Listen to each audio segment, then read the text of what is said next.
Bueno, buenas tardes a los que se han conectado.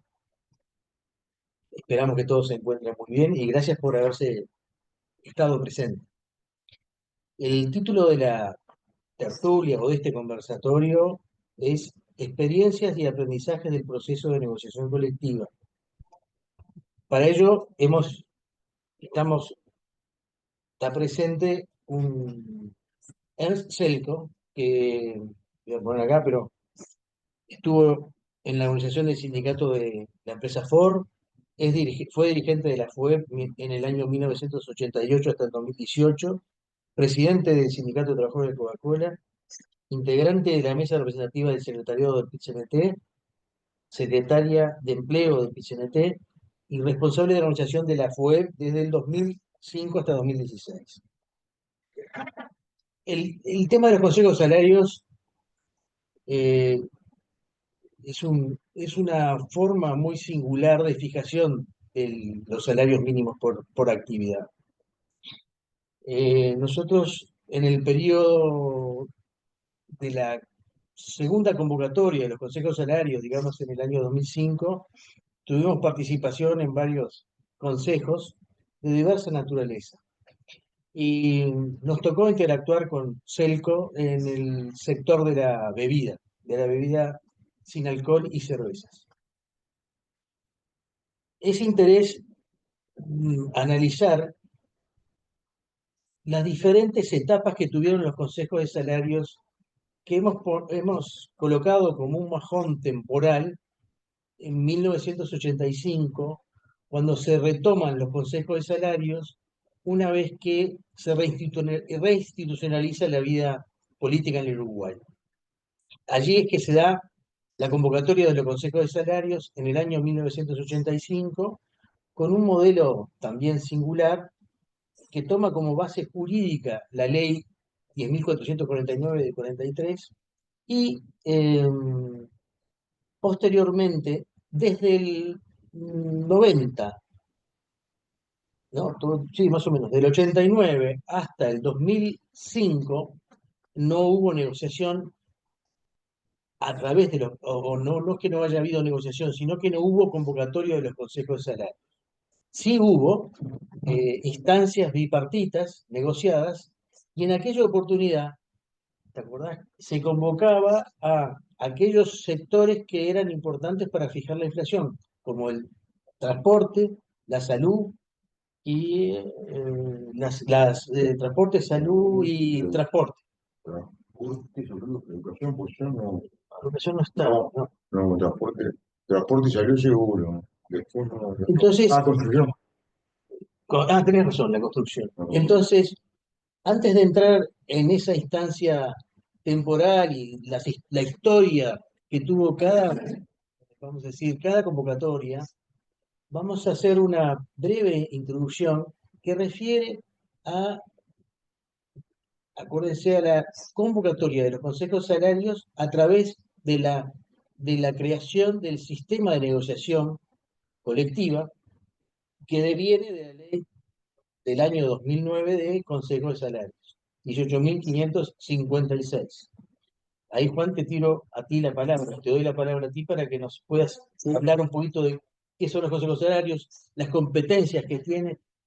Realmente el abordaje que queremos hacer es de cuento o transmitir experiencias y eventuales enseñanzas que podemos nosotros, en función de esa actuar o participación, qué podemos, a qué nos podemos enfrentar en esta convocatoria que comienza en julio o fines de junio en este año. Así que te dejo, Juan, aquí la palabra.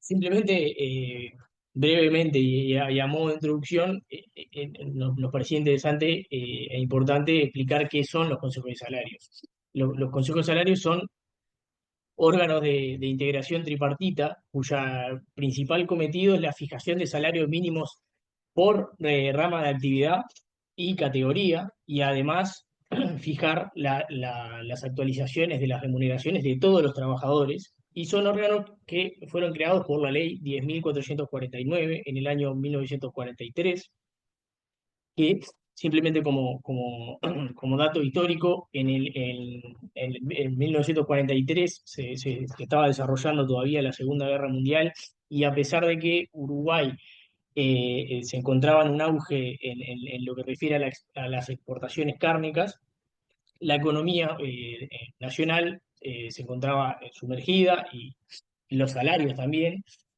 Y en este contexto es que nacen los consejos de salarios.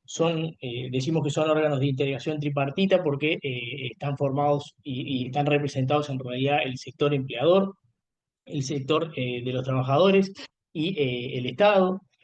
Y las principales competencias de los consejos de salarios son, como veníamos diciendo, la fijación de salarios mínimos por rama de actividad o cadena productiva, y también por categoría.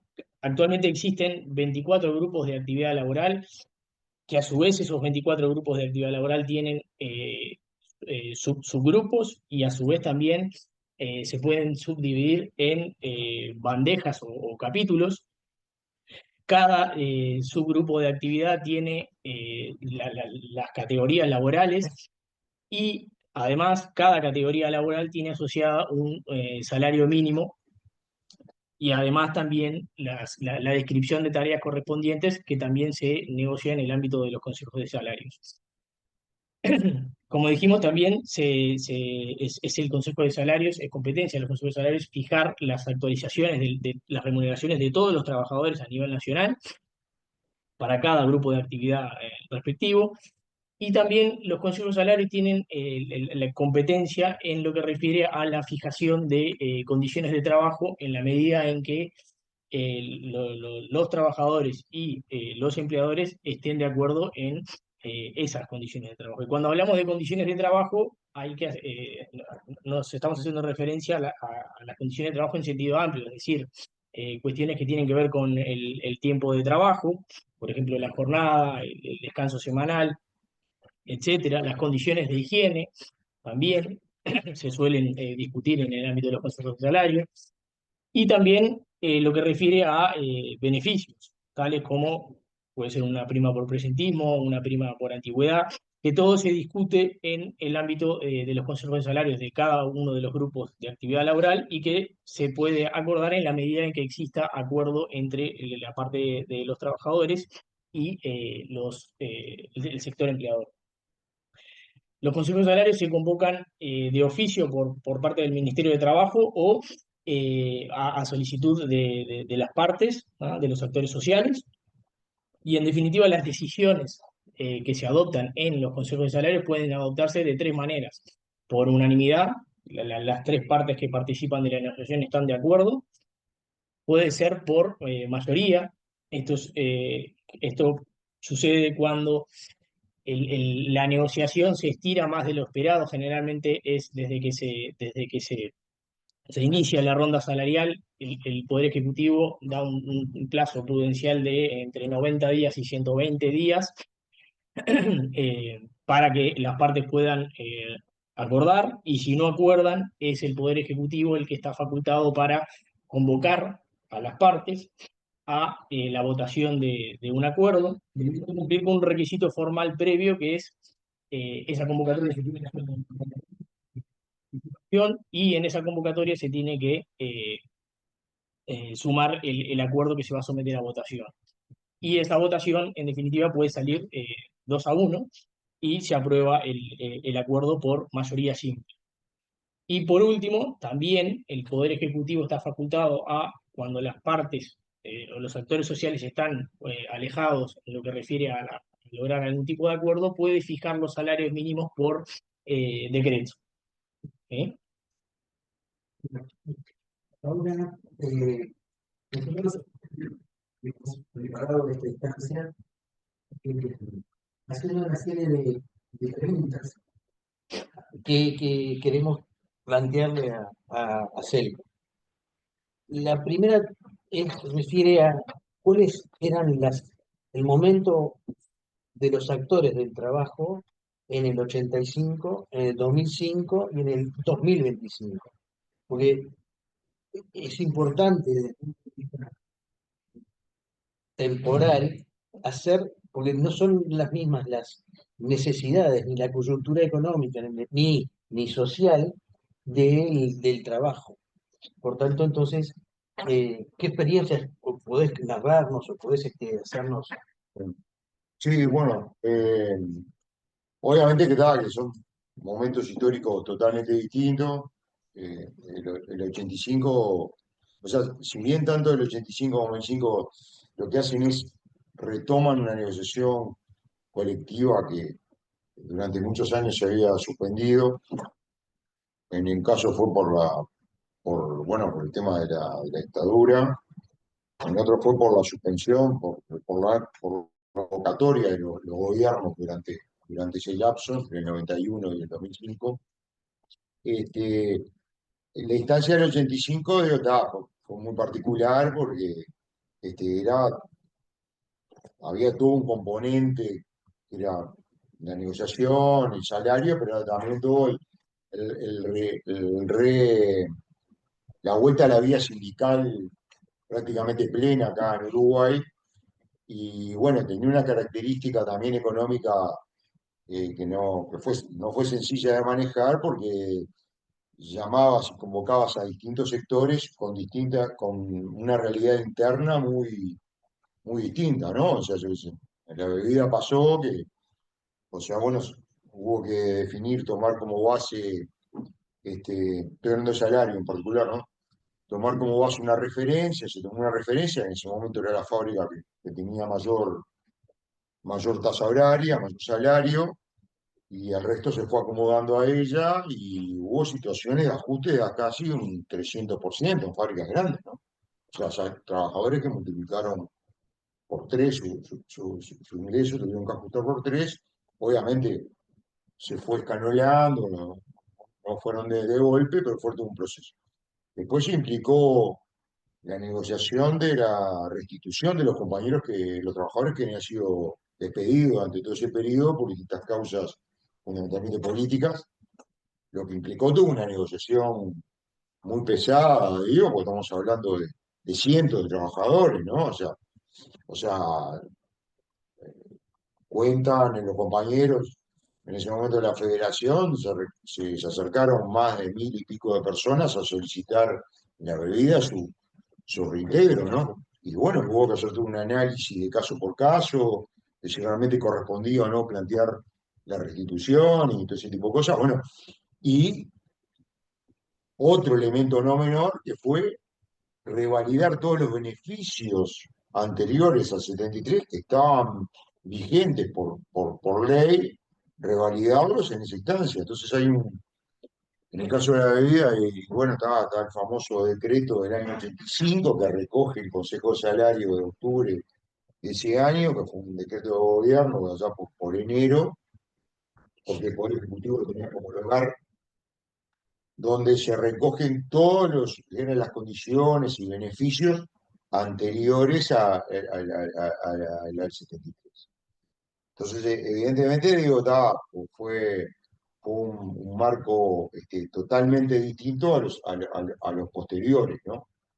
Este, pero en definitiva, ahí se siguió manteniendo la estructura de grupos que había antes de 21 grupos, 25 grupos, y había una realidad industrial, sobre todo en la industria, muy distinta a la que se fue procesando después, ¿no? En una industria todavía mucho más potente, o sea, si bien ya había efectos del Mercosur en varias ramas de la industria, ¿no? O sea, la industria donde yo venía antes, la automotriz fue claro, ¿no? O sea, la aparición del Mercosur generó el cierre de todas las plantas de producción de autos nacionales. este, Había un componente industrial, un peso de la industria mucho mayor al que existía en el 2005 y al que existe ahora en dólar. En el 2005, bueno, fue también una vuelta a la negociación colectiva, un acercarse de vuelta a y a formarse cantidad de sindicatos que surgieron a partir de la convocatoria. Y en el caso en particular de la bebida y de otras ramas, también implicó un gran esfuerzo de parte de los sindicatos en la negociación de todos los descuelgues que vinieron relacionados con esa convocatoria, producto de que, bueno, las fábricas grandes acomodaron enseguida o prácticamente enseguida los salarios, pero bueno, hubo que recibir. Yo me acuerdo que con Richard estuvimos prácticamente 6 meses metidos en federación, recibiendo fábricas, negociando descuelgue, recibiendo balance, analizando ventas, analizando paramétricas y otorgando, claro, autorizando plazos, ¿no? O sea, sé que en otros sectores pasó lo mismo, digo, yo cuento un poco la que nos toca más directo, que es el tema de la bebida. Pero bueno, eso implica tener capacidad tanto del sindicato, o sea, porque tenés que tener gente preparada para ese tipo de análisis y tenés que tener un manejo de, de cómo procesar el descuelgue, qué tipo de descuelgue generás, porque no generamos escalones diferentes, generamos plazos para ir llegando según la realidad de cada empresa. Y en la próxima convocatoria, o la que tenemos ahora, no más, en el mes que viene, ¿qué diferencias podés plantear o visualizar en esta nueva ronda de Bueno, 2025? no sé, ¿Qué realidades distintas tú ves bueno, en el trabajo, en la realidad, realidad, y la realidad, las plataformas de trabajo, toda esa incorporación o introducción de la tecnología que si bien no ha habido, si de 2005 hasta acá venimos con una continuidad de convocatorias, yo creo que hay dos o tres puntos que son centrales, a mi entender, son centrales, que son, primero, que hay un sector cada vez mayor de trabajadores que está fuera del del ámbito de ámbito de aplicación, aplicación del consejo. producto de que desarrollan su tarea en forma personal y independiente, que eso es todo un tema, ¿no? O sea, y que obviamente no se soluciona con el Consejo Sanitario. O sea, hay que buscar otras alternativas. No están formalizados A en el los que no están sistema de salud. formalizados o al que está formal, pero es individual, trabaja por su cuenta propitas, y bueno, hay toda una situación que no es menor. Este, eh, está el tema, está el tema de los trabajadores de plataforma, que entrarían en parte en eso, que es un tema nuevo y que, a mi juicio, la solución que se ha buscado ha carecido de consenso general, más general, ¿no? Se hubiera necesitado una discusión mucho mayor para ver cuáles eran las alternativas para darle regulación a todo ese mundo de trabajo, que además es el mundo que se supone que va a seguir avanzando, ¿no? Sobre todo el sector servicios, El ¿no? sector servicios, Que hoy es quizás de los que ocupa más, ¿no? trabajo. Y bueno, está, y evidentemente ese es uno de los puntos. Y el otro realmente, que bueno, que hay que ver cómo viene la perspectiva económica del país, para ver también cuáles son el marco de negociación que tenemos en lo del salario concretamente. Y en otro, en que últimamente, en los últimos años, no solo en estos últimos 5 años, sino un poco antes, el rol del Consejo Superior Tripartito se ha limitado exclusivamente a fijar las pautas o algún tema en la negociación, ya sea género, supongamos que ahora sea la reducción de la jornada o la productividad, que ya en su momento estuvo planteado, o licencias especiales, pero en realidad como que tanto los grupos madre como el Consejo Superior ha perdido jerarquía en la Constitución. Y otro tema que es muy importante, cómo se ha abierto en cantidad de grupos, creo que están cerca de 200 grupos de negociación. Eso hace perder coherencia en la negociación, desvirtúa mucho la discusión, porque en la medida que vos vas fraccionando los grupos, pierde un poco de coherencia. Eso no significa que no tengan flexibilidad, porque podés conseguir flexibilidad en los consejos de salario por otras vías, ya sea por la vía del escuela o por otro tipo de negociaciones, y no tanto por la apertura casi indiscriminada de grupos. ¿Cómo, qué implicaciones tiene hoy la seguridad y la salud, ¿no? Consejo de Salario. Bueno, yo creo que se ha mejorado muchísimo en los últimos años, producto de que es un tema que ha entrado con fuerza, que las empresas,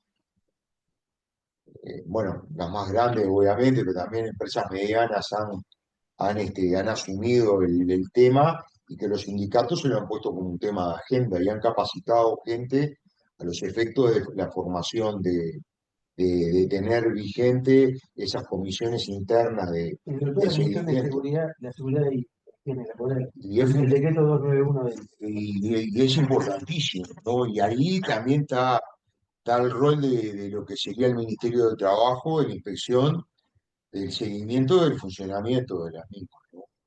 O sea, porque, o sea, en realidad, o sea, el empresario ahí invierte dinero en el funcionamiento eh, porque soluciona otro tipo de problemas, además allá de proteger al trabajador, la salud, todo, le previene mucho más dificultades que el costo que tiene en sí el funcionamiento de esas comisiones, ¿no? No solo que mejora el ambiente de trabajo, mejora las condiciones, sino que es un elemento que yo creo que yo creo que los trabajadores lo tienen claro y me parece que hay muchos sectores empresariales que también lo tienen claro y que, o si no, deberían tenerlo, que es que el funcionamiento de ese tipo de comisiones, ¿no? Este sector de la vida eh, incorporó desde muy temprano en la negociación colectiva la productividad. Sí. ¿Cómo ves el tema de la productividad en los consejos salarios? O en algunos sectores de actividad que están O sea, desarrollando el tema. a ver, voy un poco para atrás y luego con la productividad. Yo creo que la forma, eh, la forma de mejorar la negociación colectiva, de mejorar la calidad de la negociación colectiva, es en base a la información. O sea, eso requiere muchas cosas, romper mucho prejuicio, Que existe información de en el calidad. momento de la negociación y mantener O sea, la reserva la de esa. información tiene que venir asociada con una reserva. O sea, yo no puedo recibir en los consejos de salario la información, los balances de las empresas de la bebida y salir al otro día a publicarlo en el diario o volantearlo. O sea, obviamente. Pero si no mejoramos la negociación, termina siendo una discusión de boliche asociada a las pautas. O sea, yo te creo que vos no me podés dar, o no te creo, y ahí empieza a tirar y afloje, termina prevaleciendo la correlación de fuerzas, y no es lo que Uruguay como país debe aspirar, más allá que en Uruguay, porque la negociación colectiva en Uruguay realmente está realmente validada. O sea, hay un eso, y bueno, y eso es básico y la forma de mejorar la información. O sea, yo creo que la información es poder, pero bueno, que se maneje con los ámbitos debidos, que el gobierno ponga arriba de la mesa información válida, de calidad. Hemos pasado por ronda del Consejo de Salario que ni nosotros ni los empresarios mirábamos la información que nos daban, decíamos, y esto, pero pará, acá no hay 7 empresas, hay 5. Pasó, se intentó en un momento que, ¿te acordás que estaba los datos de GI, los datos de PD? Bueno, pero no cerraban de ciento y pico de rondas, solo 14 acordaron con esos criterios porque a nadie le cerraba los números. Entonces, bueno, acá desde el poder hay una, No se comparten los datos hay una activos. claro, hay una obligación de mejorar la calidad de la discusión y la única forma es con información. Después están las partes, cómo actúan, si actúa de buena o mala fe, pero eso se decanta solo. O sea, si yo sé, o sea, por un lado, o sea, me voy a reunir no sé, no quiero nombrar sector en particular, me ha pasado, me voy a reunir con determinado sector que me dice que no puedo aumentar salarios que están casi al mínimo en el ámbito rural, ¿no? Y me sé que el gobierno a ese sector le entregó para mejorar su cultivo, su producción, millones de dólares ese año vía determinados institutos y tengo al trabajador sobre una línea casi de salario mínimo.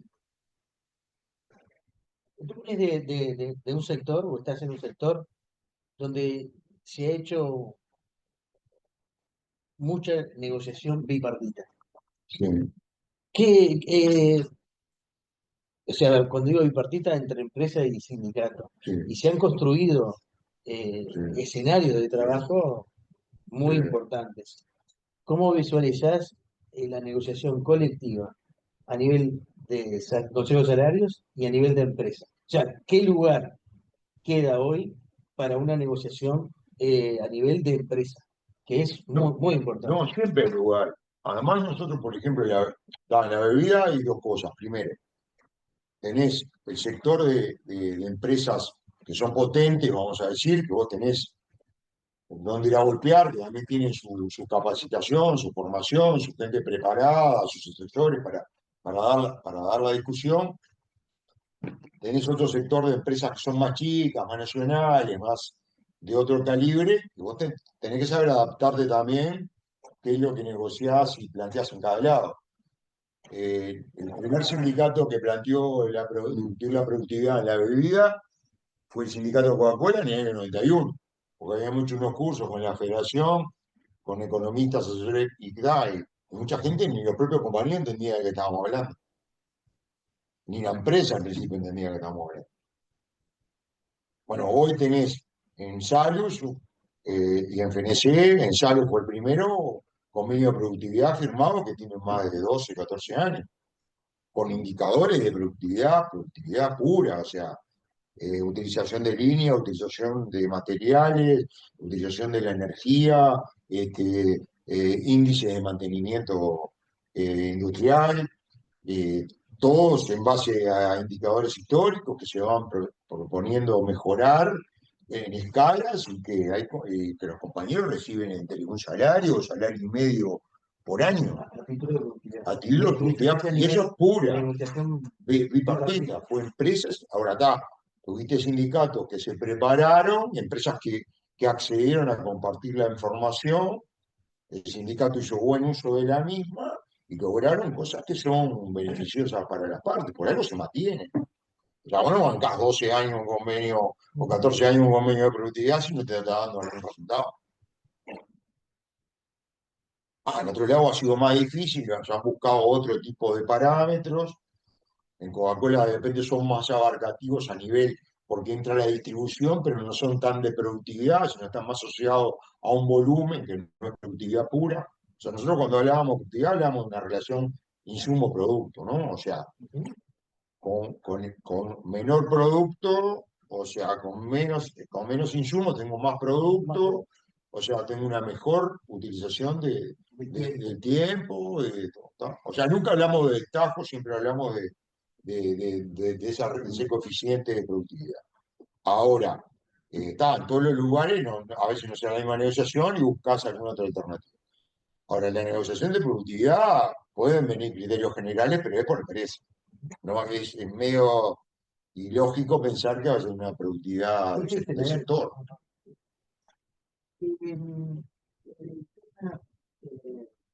De la jornada de trabajo. Bien, Hay grupos que han trabajado en la temática de la reducción de la jornada. sí. ¿Qué visión podés aportarnos de eventualmente en esta convocatoria, que es uno de los temas que está en agenda, ya sea porque hay proyectos de ley de reducción de la jornada? ¿Cómo ves este tema? Y está muy Que además tiene relación con la modificación social y económica de nuestra sociedad activa. exacto. Está muy emparentado el tema productividad y es un poco lo mismo, ¿no? O sea, para poder hacer un planteo de reducción de la jornada hay que hacer un estudio del trabajo en el sector, o sea, el que vas a tomar. De repente es posible reducir la jornada en algún sector de la fábrica, pero no en otro, o de la empresa en forma. Eso implica también una madurez de los trabajadores de ir viendo, o sea, dónde puedes avanzar y dónde no. O sea, yo conozco experiencias, he vivido experiencias donde ya cayó un acuerdo porque determinado sector de la fábrica quedaba fuera. Que no era para todos, sino que para un grupo. Claro. Y entonces digo, bueno, acá inscribiendo ese tipo de cosas. Ya una reducción generalizada de la jornada requiere otro tipo de discusiones más macro y políticas que son superiores, ¿no? Ahora, evidentemente hay sectores que han avanzado, yo que sé, la construcción es un ejemplo, claro, ¿no? O sea, la construcción es un sector que Sí, la metalúrgica la también, que ha metalúrgica, reducido la jornada metalúrgica, laboral. nosotros tenemos alguna experiencia hoy, me reuní de mañana con los trabajadores de la matería, de Paysandú, Nueva Palmira, y se ha avanzado en algunos lugares de eso y se está tratando de aplicar de repente en algunas que no lo tienen lo mismo porque han dado resultados, pero vuelvo a lo mismo, sin información seria es medio como un acto obviamente que hay un tema de tecnología que llevaría a pensar que si la sociedad no hace algo con la reducción de la jornada va a haber un problema superior, pero bueno, escapa lo que es una negociación, eso se escapa lo que es una negociación propiamente dicha de una empresa o de un sector de consejo de salarios, ¿no? El Consejo de Salarios administra el conflicto social entre los actores del trabajo, Ah, es decir, entre los trabajadores, los empresarios y el Estado. yo creo que si funciona bien y las partes recurren sanamente a él, no digo ir a los consejos de salarios, al ministerio cada vez que hay me suspendieron una persona en el corro para ahí, para hablar en claro, o la empresa tiene un problema mínimo voy para ahí, creo que sí, que es un gran articulador porque tiene su cláusula de prevención de conflicto, de salvaguardia. O sea, por ejemplo, ¿Cómo es nosotros, que manejan la prevención del conflicto y los mecanismos de prevención, en definitiva? y bueno, por ejemplo, Prevención del a ver, conflicto colectivo. nosotros en el año 80 y la década del fin de los 80, ya en la bebida tuvimos una gran cantidad de transformaciones producto de la tercerización de la distribución. Y en ese momento, o sea, siempre fue bastante creativa la relación, ¿no? Pero digo, en ese momento, bueno, dijimos, vamos a hacer un planteo a la Cámara de Fabricantes que firmar un convenio de acuerdo que si hay una reestructura importante tengamos 45 días para no mover nada, sentarnos a discutir, o sea, llegar a dejar todo como está, y ese acuerdo que tiene casi 40 años, 30, 40 años, más de 30 años tiene, ha servido como ejemplo para varios otros sectores y tal. Y lo que hicimos fue ver que en definitiva todas las partes salíamos mejor si nos dábamos un espacio de tiempo sin innovar para poder ir buscando alternativas.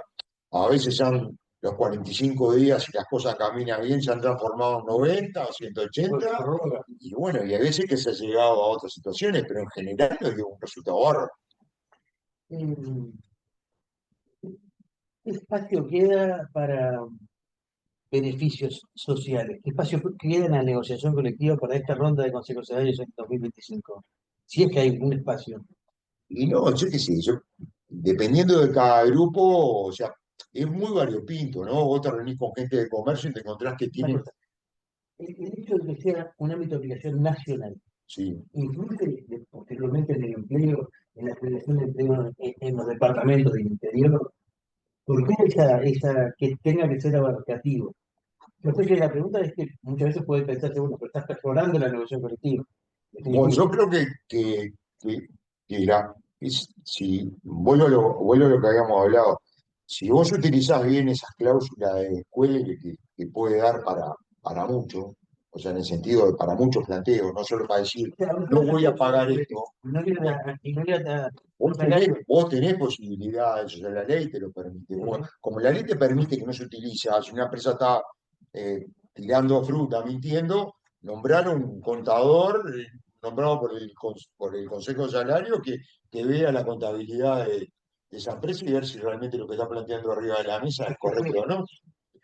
El tema es que a veces hay empresas que prefieren no mostrar, lo digo en base a la experiencia de tantos años, de no mostrar los números, cuando en realidad si vos realmente tenés un problema y tenés enfrente a alguien que lo que quiere es preservar su puesto de trabajo y no llevar adelante un planteo por llevarlo, y lo mejor es recurrir a ese tipo de negociación. Yo sé que es difícil porque hay que generar confianza, no es una cosa de hoy para mañana, pero yo creo que ya hay una historia en Uruguay acumulada de muchos Hay una años de negociación experiencia, o sea, colectiva que hay que cuidarla pero que hay que mejorarla, ¿no? Y tal, y otra cosa que tenemos que hacer es que tenemos que ser más rápidos en algunos cambios y procesos. A veces decimos, bueno, vamos a hacer tal cosa, habríamos que hacer, pero bueno, nos agarra, bien como uruguayos, nos agarra el tiempo y seguimos largo, A ¿no? veces lo que uno piensa en estos conceptos tripartitos es que falta la demora, ¿no? O que no se te ponen de acuerdo y no se avanza. A veces eso también puede visualizarse en eso que, bueno, si no estamos todos de acuerdo, no sale. Bueno, eso se ha Ahora, mejorado con las votaciones que hay a nivel es de claro, cámara. digo, que la historia demuestra que han servido como un elemento de mejora de la distribución del ingreso, que han ayudado a la economía en momentos internacionales complicados, porque el consumo ha sido un pedaleo para la economía que evitó caídas de productos más grandes que lo que hubieran sido y que han generado mayor igualdad social, ¿no? Lo que hay que ver es que hay un sector cada vez más importante de trabajadores que no están cubiertos por ese paraguas y bueno, es que, no sé, la sociedad tiene que buscar la forma de cómo logra eso. Creo que estamos medios. No, solamente una pregunta para cerrar nomás, Sí. desde tu punto de vista, ¿cuál es la importancia que tienen los consejos salarios en nuestro país? Yo creo que hay que mirar solo la serie histórica de los periodos de negociación y no negociación y qué ha pasado con, con el salario, con la masa salarial y inclusive hasta con la ocupación. En un momento yo, hace años, cuando en el 2005 se me instalaban, yo escuchaba a connotados economistas decir, no, porque ahora se va a fijar el salario en forma administrativa y el empleo se va a pagar como empleo y después la vida terminó demostrando que las cosas no son tan lineales. Para mí, es un arma democrática que hay que cuidar, sabiendo qué alcance y qué limitaciones tiene, ¿no? No va a solucionarle la vida a todo el mundo. Hay 300, 400 mil trabajadores que están fuera de eso. Lo que hay que mejorar es la calidad de la discusión, para que ninguna empresa se termine fundiendo porque yo le puse un salario acá y para que nadie se haga el vivo y se corra por el costado. Y proteger los puestos de trabajo. Listo. Bueno, quizás podemos saludar, tenemos Sí, sí, sí. algunos minutos. Eh, si hay alguna persona que está interesada en hacer alguna pregunta, podemos abrir un pequeño y breve espacio para las preguntas, si es que existe ese planteamiento. Si hay alguien que quiere hacer alguna Buenas aclaración, tardes, alguna precisión. Buenas buenas tardes, tardes. Leticia. Leticia por acá. ¿Qué Me tal? gustaría consultar si no cree que la reducción de lo que es la jornada laboral no fomenta el doble empleo, sino una mejora salarial. Ahí está, ¿Cuál fue la experiencia? para mí. Sí. Eh, eh, sí, es un elemento que hay que tener en cuenta, digo, no es una fácil respuesta, ¿no? O sea, hay sectores que de repente no cuentan con salarios de los más sumergidos que ya están prácticamente en el doble empleo. Y la salud es un ejemplo claro. Porque es Este, una jornada menor. una Tiene que ser jornada una jornada menor, pero sí, a tiende doble, al doble empleo. Ahora, doble empleo. yo creo que un poco en el nivel que estamos nosotros a nivel del desarrollo de la negociación colectiva y de la economía, y la reducción de la jornada hay que tratarla, pero hay que ponerle mucho pienso y mucho estudio, ¿no?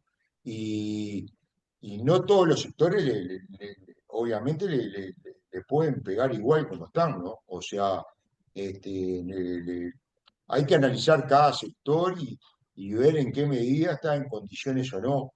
O sea, porque decimos reducción de la jornada. ¿Es reducción de la jornada con el mismo salario o en proporción a las horas que voy a trabajar? Por eso hay muchas cosas que hay que analizar.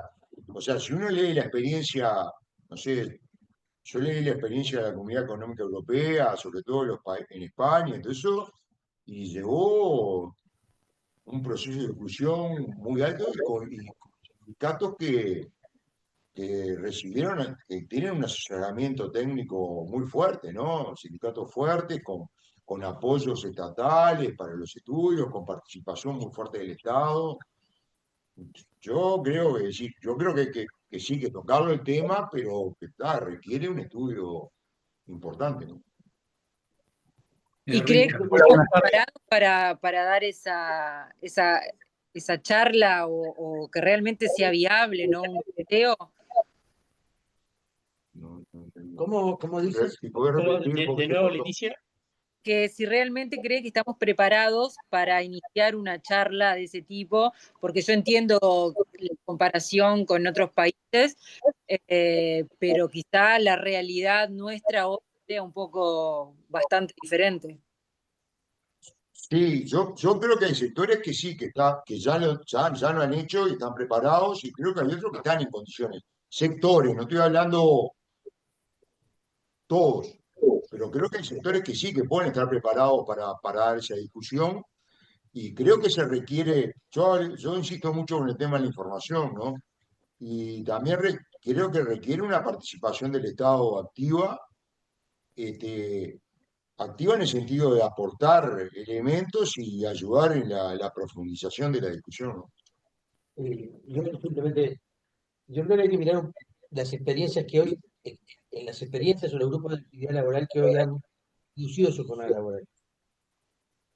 Agrego, creo que una ley general de reducción de la jornada no es lo que el Uruguay necesita hoy.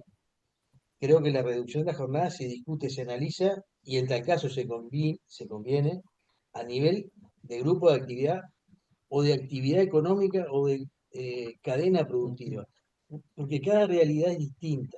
Incluso el impacto que puede tener eso en el empleo, y no tengo tan claro si existe hoy la conciencia de que la reducción es para que el trabajador tenga más lugar, o el empleado, más lugar al espacio tiempo libre. No lo tengo tan claro. Pero sí digo, creo que no puede haber una ley general de reducción de jornada, que tendría que ser un tema de discusión a nivel de empresa. En tal caso creo que esto debe ser por empresa, por actividad. Y sí, es un tema que está presente y que hoy se habla bastante y que está en la agenda, por lo pronto en la prensa y en los actores sociales. No sé si Hola, lo buenas tardes. contestamos. Sí, muchísimas gracias y bueno, felicitaciones por esta instancia, suman muchísimo a todos nosotros. Así que Bueno, muchas gracias. muchas gracias. De eso se trata. Buenas tardes. Alexander le voy a preguntar así. Sí, bueno, gracias por la invitación. Mando un saludo a la mesa. Gracias. Recién Tito habló de nutrir más los consejos de salario, como la formación laboral, las condiciones de trabajo, la productividad mismo. Yo hice una pregunta ahí en el chat, la vuelvo a repetir. ¿Qué factores históricos o políticos han llevado a que este debate se haya achicado, que sea simple, y qué actores deberían impulsar un enfoque más integral y nutrir a la negociación colectiva? Arranco. Ujú. Bueno, a ver, sí, yo creo que, por eso yo hace un rato hablé de la importancia del Consejo Superior Tripartito, ¿no? O sea, los consejos de salario cuando se abren, si uno solo limita a bajar la pauta de ajuste, ya como que estás marcando en parte la cancha hasta dónde puede ir o no, ¿no? Eso no significa que haya sindicatos que vayan con otros planteos o empresarios, pero quiero decir, el Consejo Superior Tripartito debe tener otro rol, que es un poco más el orientador de las grandes políticas de trabajo del país, ¿no? Que no son solo salarios, son condiciones, reducción de la jornada, lo que preguntaba recién la muchacha, así, y que en definitiva marcan un poco el lineamiento de para dónde va la cosa. Obviamente eso requiere un diálogo nacional más potente, con acuerdo de las cámaras, con acuerdo del movimiento sindical y con la orientación de los gobiernos que estén de turno, ¿no? Porque si no, el- el- porque lo que sería lamentable es que quedáramos solo como fijadores de ajuste, ¿no? 3,5, 4, 5, 6, correctivo ahora o 28 meses, y en definitiva ya le vas quitando calidad a la negociación, ¿no? Vas perdiendo esa posibilidad. Yo, con respecto a la consulta o el planteo, yo tengo la visión de que el tema de la jornada está carente, es un diálogo muy infantil, está carente de contenido, y además muy mediatizado, porque aparecen algunos actores y dicen reducción de jornada. Aparecen otros actores y dicen no, no reducción de jornada. Aparecen otros actores que dicen no, bueno, hay que reducir salario. Si se reduce la jornada, se reduce el salario. Entonces, me da la sensación que está vacío de contenido. Creo que el tema de la reducción hay que dotarlo de contenidos, creo que hay que dotarlo de estudios, crear, primero que haya un consenso. Segundo, cuál es la utilidad de la reducción de la jornada laboral en Uruguay, en este contexto de Latinoamérica y en el contexto que estamos viviendo.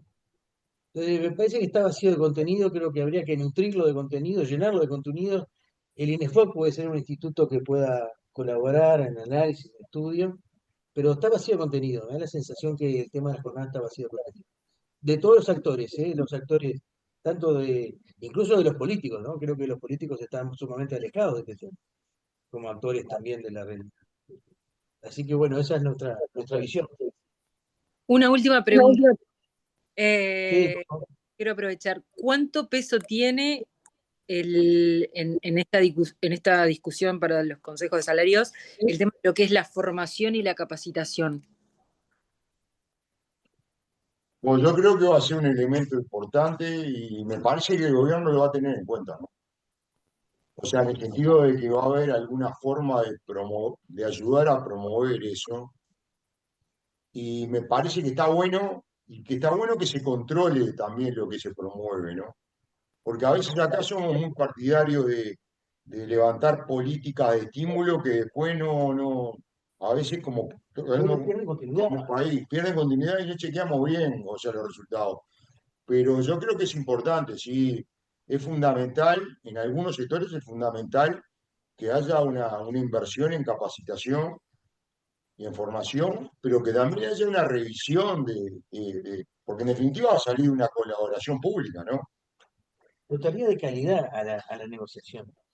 Se daría otro fundamento de discusión mucho más productivo. Totalmente de acuerdo. No sé si hay alguien más que quiera hacernos alguna consulta, si no, ya estamos medio pasados de tiempo, pero si hay alguien que quiera hacernos una consulta, estamos disponibles. Si no es así, les agradecemos, yo le agradezco a Celco, a Tito Celco, haber estado presente. Capaz que este puede ser una instancia en donde esta sea nuestra primera contribución a los consejos salarios. El tema acá no está agotado, ni mucho menos. Así que quizás tengamos una próxima instancia donde continuemos con otros temas de los consejos salarios, que no sé, los consejos salarios son mucho más ricos de lo que hablamos en este conversatorio. Solo como aporte, Sí, tal vez estaría bueno en otra próxima instancia hablar sobre la reducción de la jornada laboral. Hay cosas que comparto y cosas que no. Creo que es una reivindicación histórica y una necesidad. Y soy de la idea, esto es una percepción personal, de que no tiene por qué ser enseguida bajar de 8 horas a 6 horas. Puede ser progresivo, puede ser un tránsito. En el ámbito de la bebida, Tito lo sabe bien, hay fábricas, por ejemplo, que ya trabajan las 6 horas. Y redujeron la jornada a 6 horas, de 8 a 6, generaron un turno más, o sea, se generó más fuente de trabajo y se mantuvo o creció la productividad. Por eso estoy de acuerdo, esa visión que recién lo decían, de ver en qué rama, en qué sector, en qué tipo de empresa se puede aplicar. Solo eso como aporte. muchísimas gracias, muy oportuno tu planteo. Bueno, si no hay nadie más, les agradecemos mucho que se hayan conectado y bueno, hasta la próxima. Que pasen ustedes muy bien y que tengan una feliz fin de jornada. Muchas gracias. Gracias. Muchas gracias.